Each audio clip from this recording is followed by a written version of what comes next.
Friends, welcome. Lockdown சமயத்தில் அடிக்கடி நம்மளுக்கு ஸ்வீட் கிரேவிங்ஸ் வருங்க. கடைக்கு போகக்கூடாதுன்னு நினச்சாலே போதும், ஏதாவது ஸ்வீட்டாக சாப்பிட்ணுன்னு தோணும் நம்மளுக்கு. அந்த மாதிரி சமயத்துக்கு இன்றைக்கி செய்கிற கேரட் ஹல்வா ஒரு சூப்பரான சாய்ஸுங்க. கேரட் மட்டும் வீட்டில் இருந்தால் போதும், ஒரு சூப்பர் ஸ்வீட் ரெடி ஆகிடுங்க. இது செய்கிறது ரொம்ப ஈஸி ஃப்ரெண்ட்ஸ். ஃபஸ்ட்டு நம்ம இங்கே ஒரு 3/4 கிலோவுக்கு பக்கத்தில் கேரட் எடுத்துருக்கோங்க. நம்ம இதை துருவி கப்பு கணக்கில் தான் எடுக்க போகிறோம் செய்கிறதுக்கு. அதுக்கு ஃபஸ்ட்டு நம்ம கேரட்டை க்ளீன் பண்ணிக்கணும். மேலே இருக்கிற தோலை நல்லா சீவிக்கோங்க. சீவிட்டு நம்ம துருவிக்க போகிறோம். இந்த ஸ்வீட்டுக்கு நம்ம ரொம்ப மெனக்கிட வேண்டியது இல்லைங்க. ஒரே ஒரு குக்கரில் நம்மளுக்கு வேலை முடிஞ்சிடும். நீங்கள் வச்சுருக்கிற கிரேட்டரில் இந்த கேரட்டை நல்லா துருவிக்கோங்க. ரொம்ப பெரிய ஹோல் வேண்டாம், ஏன்னா உங்களுக்கு வெந்ததுக்கு அப்புறமும் கொஞ்சம் பெரிய பெரிய பீசஸாக கிடைக்கும். ஒரு மீடியம் சைஸ் ஹோல் இருக்கிற கிரேட்டரில் நீங்கள் நல்லா கிரேட் பண்ணி வச்சுக்கோங்க. எல்லா கேரட்டையுமே இதே மாதிரி நம்ம கிரேட் பண்ணி வச்சுக்க போகிறோம். கேரட் கண்ணுக்கு ரொம்ப நல்லதுங்க. நம்ம குழந்தைகளுக்கெல்லாம் கேரட் சும்மா கொடுத்தா சாப்பிட மாட்டாங்க, ஆனால் இனிப்பு நல்லா சாப்பிடுவாங்கன்னா நீங்கள் இந்த ஸ்வீட்டில் இனிப்பு கொஞ்சம் கம்மியாக போட்டு கேரட் அல்வா செஞ்சு கொடுங்க. உடம்புக்கும் நல்லது. கொஞ்சம் இனிப்பு சேரும் தான், ஆனால் நீங்கள் அளவாக போட்டுக்கலாங்க, தப்பில்லை.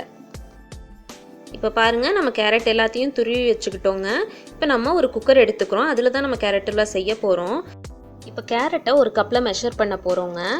நான் இன்றைக்கி இந்த கப் தான் எடுத்திருக்கேன். இதில் நான் துருவி வச்சுருக்கிற கேரட்டை ஃபுல்லாக மெஷர் பண்ணி போட போகிறேன்.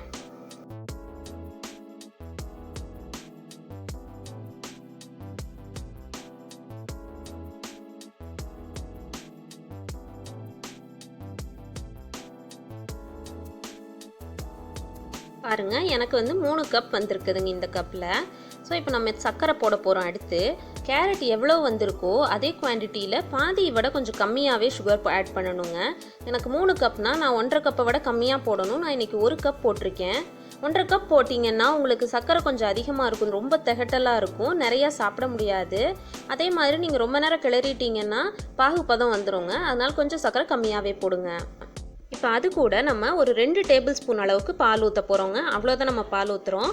ஊற்றி நம்ம குக்கரை மூடி அடுப்பில் வச்சிடுறோங்க. கேரட்டே தண்ணி விடுங்க. அது விடுற தண்ணியே கேரட் வேகிறதுக்கு போதுமானது. அதனால் நம்ம எக்ஸ்ட்ரா தண்ணி ஊற்றக்கூடாது. அடுத்து நம்ம கொஞ்சம் முந்திரியை பொடியாக கட் பண்ணிக்கிறோங்க. இதை நம்ம ஒரு சின்ன வாணலியோ இல்லை நீங்கள் தாளிக்கிற கரண்டி இருந்ததுன்னா அதில் நெய் விட்டு நம்ம அதில் வறுத்து எடுத்துக்க போகிறோம். இதில் போடுற நட்ஸ் நம்ம இஷ்டம்தாங்க. நீங்கள் முந்திரி, பாதாம், கிஸ்மிஸ் எது வேணாலும் போடலாம். நாங்கள் இங்கே முந்திரியும் கிஸ்மிஸும் போட்டிருக்கோங்க, அதாவது காஞ்ச திராட்சை. இது நல்லா பொன்னிறமாகிற வரைக்கும் வறுத்து எடுத்துக்க போகிறோங்க. நெய்யில் எப்போவுமே நீங்கள் அடுப்பை நிறுத்திட்டு எடுத்து வச்சதுக்கப்புறம் கொஞ்சம் கலர் மாறும், சூடு ரொம்ப நேரம் இருக்கும். அதனால் நீங்கள் ஒரு ஸ்டேஜுக்கு முன்னாடியே இறக்கி வச்சுக்கோங்க, இல்லைன்னா கருகிடும். இப்போ கலர் சேஞ்ச் ஆகிடுச்சுங்க, அதனால் நம்ம இறக்கி வச்சுக்க போகிறோம். இப்போ அடுத்து குக்கர் பாருங்கள், ஒரு விசில் வந்துடுச்சு. ஒரு விசில் வந்த உடனே முக்கியமாக பண்ண வேண்டியது அடுப்பை நிறுத்திட்டு உடனே நீங்கள் ஸ்டீமை ஃபுல்லாக ரிலீஸ் பண்ணி விடணுங்க, இல்லைன்னா ரொம்ப குழஞ்சு போயிடும். பார்த்து ஸ்டீம் கையில் பற்றாத மாதிரி பண்ணுங்க, இல்லைன்னா நீங்கள் டேப் வாட்டரில் கூட வைக்கலாம், ஸ்டீம் சீக்கிரமாக இறங்கிடும். இப்போ திறந்து பார்க்கலாம் வாங்க. பாருங்கள், கேரட் எவ்வளோ தண்ணி விட்டுருக்கு, நிறையா தண்ணி இருக்குங்க. அதை ஃபுல்லாக நம்ம சுண்ட வைக்க போகிறோம். அப்போ தான் அல்வா பதம் வரும். இந்த ஸ்டேஜில் உள்ள பால் தெரிஞ்ச மாதிரி ஏதாவது தெரிஞ்சதுன்னா பயப்படாதீங்க. எப்போவுமே கேரட் வேகும்போது நம்ம முன்னாடியே பால் ஊற்றிடுறதுனால அப்படி தான் இருக்கும், அது ஒன்றும் பிரச்சனை இல்லை. பாருங்கள், நிறைய தண்ணி இருக்குது. இப்போது இதே குக்கரை அப்படியே நீங்கள் அடுப்பில் வச்சு நம்ம ஆன் பண்ணி விட்டுற போகிறோம். இப்போ இது நல்லா கொதிக்கட்டுங்க. இடையில நீங்கள் கிண்டி விட்டுட்டே இருக்கணும், இல்லைன்னா அடி பிடிச்சிக்கும். அதனால் நீங்கள் அப்பப்போ கிளறி விட்டுக்கிட்டே இருங்க. மூடி வைக்க வேண்டாம், அப்படியே நல்லா கொதிக்க விட்டுருங்க. இப்போ ஓரளவுக்கு சுண்டிடுச்சுங்க. இப்போ இதில் நம்ம பாலாடை சேர்த்திக்கிறோம். ஒரு நாளோட பாலாடை போதுங்க, இல்லைனாலும் க்ரீம் 2 டேபிள் ஸ்பூன் சேர்த்திக்கலாங்க. சேர்த்திட்டு நல்லா கிளறி விட்டுருங்க. இதுக்கப்புறம் நம்ம தண்ணி ஃபுல்லாக சுண்டுற வரைக்கும் கிளறது மட்டும்தான் வேலைங்க. ரொம்ப தண்ணி சுண்டுற வரைக்கும் விட்டுறாதீங்க, ஏன்னா நீங்கள் நிறுத்தினதுக்கப்புறம் ஆறும்போதும் கொஞ்சம் கெட்டியாகும், இருக்கும். அதனால் கெட்டியாகணும்னு இல்லை, தண்ணி ஃபுல்லாக எவாபரேட் ஆனால் போதுங்க. அந்த பக்குவத்தில் நம்ம நிறுத்திக்கலாம்.